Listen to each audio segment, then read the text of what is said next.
সিজদায় পড়ে আল্লাহরে বলবেন, আল্লাহ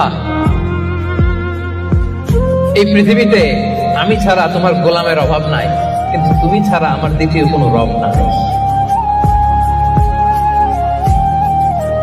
চোখের পানি ছেড়ে আল্লাহরে ডেকে বলেন, আল্লাহ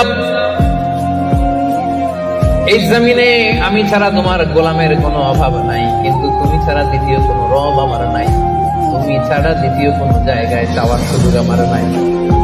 চোখের পানি ছেড়ে আল্লাহরে বলেন, আল্লাহ কোরআনে তুমি শিখিয়েছো ফরিয়াদীদেরকে কেউ যদি চায় ওই ফরিয়াদীদেরকে বারণ করা যায় না, তুমি কেমন করে এই অভাগা ফরিয়াদীকে আজকে ফিরিয়ে দিবা? চোখের পানি ছেড়ে আল্লাহর কাছে চা, সব তিনি দিয়ে দিতে পারেন। চিল্লায় বলেন ঠিক কিনা? গোটা বিশ্বের সবাই আমাদের যার যা লাগবে সব যদি আল্লাহর কাছে চাই, আল্লাহ যদি সবাইকে সবকিছু দিয়ে দেয়, আল্লাহ বলে আমার ক্ষমতার 1 ইঞ্চিও কমবে না। চিল্লায় বলেন ঠিক কিনা?